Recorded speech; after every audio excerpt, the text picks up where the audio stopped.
कि हम लोग ये 3 मंडल का आयोजन कर रहे हैं। सहारनपुर, मुरादाबाद और मेरठ।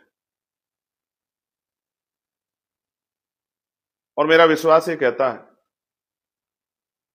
क्योंकि ये आंदोलन है, ये मिशन है, तो मैं इस बात की गारंटी के साथ कह सकता हूं कि जो लोग इस मिशन को दिल में रखते हैं, मानते हैं, जो लोग इस मिशन के सिपाही हैं, कहते हैं ना कि क्रांति के लिए किसी को बुलावा नहीं भेजा जाता। जिसके मन में क्रांति के बीज होते हैं, वो अपने आप स्वयं उठकर आ जाता है।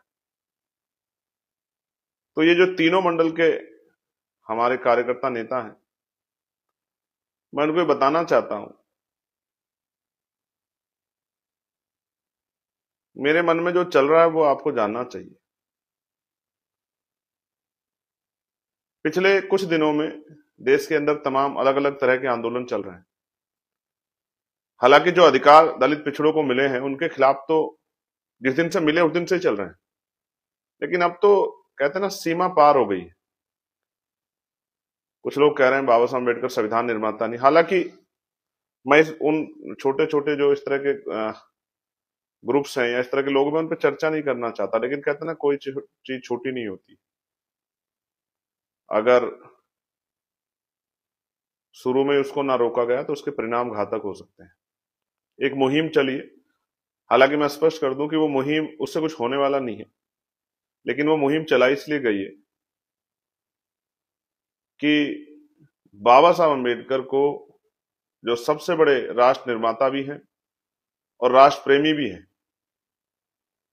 जिनके अंदर राष्ट्रवाद कूट कूट के भरा हुआ था, लेकिन उनके खिलाफ एक एक षड्यंत्र चल रहा है। और मैं इस समाज में का एक कार्यकर्ता होने के नाते, बहुजन समाज का, इस बात को समझता हूं। और ये सिर्फ बाबा साहब के खिलाफ नहीं, हमारे तमाम जितने भी लीडर्स हुए, उनको एक जाति तक, धर्म तक, एक वर्ग तक सीमित किया गया।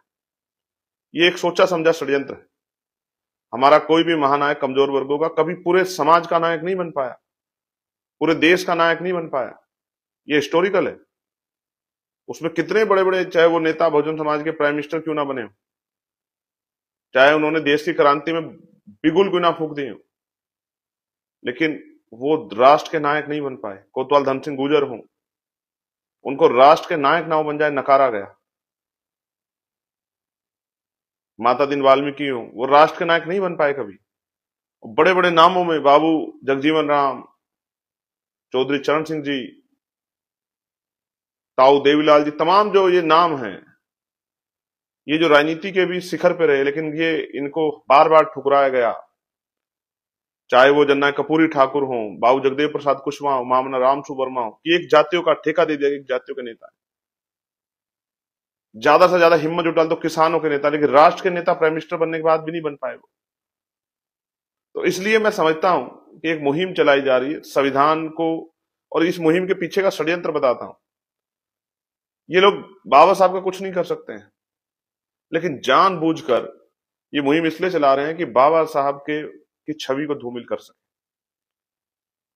और जो बाबा साहब के नाम पे झंडा लेके खड़ा है, अपनी जान की बाजी लगा रहा है, उसके मन में ये भाव पैदा हो, क्योंकि उन्होंने सदियों से यही किया है। उन्होंने भाव पैदा किए हैं हमारे अंदर, निगेटिव भाव पैदा किए हैं, जिनकी वजह से हमें ये लगता है कि भाई हमें जो कुछ मिल रहा है ये दया पे मिल रहा है। सरकारें हमें बहुत कुछ दे रही हैं। सरकार अगर हमें रोटी दे रही है, कपड़ा दे रही है, गेहूं दे रही है, चावल दे रही है, या नौकरी रोजगार दे रही है, तो हमें लगता है, पेंशन दे रही है, तो लगता है सरकार हमें दे रही है। तो हमारे मन में भाव रहते हैं कि हमारे हाथ फैले हुए हैं। लेकिन मैं स्पष्ट करना चाहता हूं, भारतीयों के टैक्स से सरकार चलती है। सरकार अपने घर से पैसा नहीं लाती जनता को देने के लिए। इसलिए मैं आपको ये बात बता रहा हूं कि ये जो षड्यंत्र है, तो जो लोग बाबा साहब को प्यार करते हैं वो लोग आए, बाबा साहब के लिए आए, माननीय काशीराम साहब के लिए आए, चौधरी चरण सिंह जी के लिए आए, राष्ट्रपिता ज्योतिबा फूले के लिए आए, छत्रपति साहू जी महाराज के लिए आए, आके और खड़े होके बताएं कि वो अब हम इस संघर्ष को करने के लिए तैयार हैं, बाबा साहब के सपनों को पूरा करने के लिए। माँ सावित्रीबाई फूले, माँ रमाबाई, माँ अहिल्याबाई, महामना राम सुवर्मा, इनके सपनों को, महापुरुषों के सपनों को पूरा करने के लिए, इनके इनके लिए आए, इनके आंदोलन को आगे बढ़ाने के लिए आए। इसलिए मैंने आपसे अपील की कि आप आए। और बड़ा सवाल यह है कि जो लोग नहीं आ पा रहे हैं, हालांकि मैं स्पष्ट कर दूं कि अभी तो 3 मंडल का कार्यक्रम है। इसके बाद जब अगले, ये तो पहला कार्यक्रम, ये पहला चरण है। मैं संविधान विरोधियों की बात बताना चाहता हूं कि वो कमर कस लें, कमर की पेटी बांध लें, क्योंकि जिस तरह आप संविधान को कमजोर करने के लिए हमारे अधिकारों को, चाहे वो आरक्षण हो, चाहे वो नौकरी रोजगार हो, उनको खत्म करने के लिए जिस तरह से आप षड्यंत्र कर रहे हैं, तो संविधान को प्रोटेक्शन करने के लिए, संविधान की को लागू कराने के लिए हमने कमर कस ली है। तो मैं संविधान विरोधियों को चैलेंज करके कह रहा हूं कि वो भी कमर कस लें, कमर की पेटी को बांध लें, क्योंकि ये तो पहला चरण है, ये तो शुरुआत है। ये तो समझिए जैसे किसान अपने खेत में बीज लगाता है ना, ये तो बीज लगा रहा हूं। भीम आर्मी आजाद समाज पार्टी के आशीर्वाद सहयोग से ये बीज आजाद समाज पार्टी मुजफ्फरनगर में लगा दी 26 तारीख को। लेकिन असल जो है वो आने वाले दिनों में, जनवरी में, फरवरी में, मार्च में, अप्रैल में, पूरे 2026 देखने को मिलेगा आपको। ये तो इस मुहिम की शुरुआत है। तो ये 3 मंडल के लोग तो आ रहे हैं, लेकिन जो लोग नहीं आ रहे हैं, अब ये था कि उनको कैसे कनेक्ट किया जाए। तो हम लोगों ने एक कार्यक्रम बनाया है कि उत्तर प्रदेश के बाकी जिलों के लोग अपने अपने जिला मुख्यालय पे या किसी गांव में कहीं भी एकजुट होकर, और क्योंकि ये सोशल मीडिया का युग है, तो वो हमारे साथ उस रैली स्थल से लाइव के माध्यम से जुड़ सकते हैं।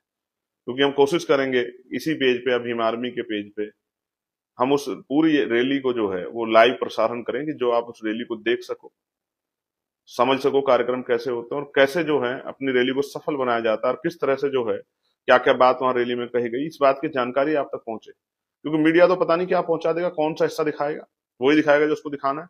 लेकिन असल क्या क्या बातें कही गई और उत्तर प्रदेश में क्या क्या करना है, देश भर में क्या क्या करना है, ये बात आपको पता लगेगी उस रैली को लाइव देखने से। तो 3 बजे हम लोगों ने तय किया है कि 3 बजे हम लोग संविधान की प्रस्तावना की शपथ लेंगे। और ये हमारा रैली, महारैली का कार्यक्रम जो है वो तो है, लेकिन जो एक और मुहिम हम लोग चला रहे हैं, 50 लाख संविधान प्रेमियों को एक साथ, ये पूरे भारत में पहली बार हो रहा है कि 50 लाख संविधान प्रेमी, संविधान को मानने वाले लोग इस मुहिम से जुड़ेंगे, संविधान की रक्षा सुरक्षा की और संविधान को लागू कराने की। 50 लाख लोग इस मुहिम से जुड़ेंगे। 3 बजे जो संविधान की प्रस्तावना की शपथ ली जाएगी, क्योंकि जो लोग संविधान खत्म करने का आंदोलन चला रहे हैं, जो बाबा साहब के, महापुरुषों के हमारे मिशन को कमजोर करने का आंदोलन चला रहे हैं, उन सब लोगों को मेरी खुली चेतावनी है कि 26 नवंबर संवैधानिक अधिकार बचाओ, भाईचारा बनाओ, जो ये सम्मेलन है, ये एक शुरुआत है।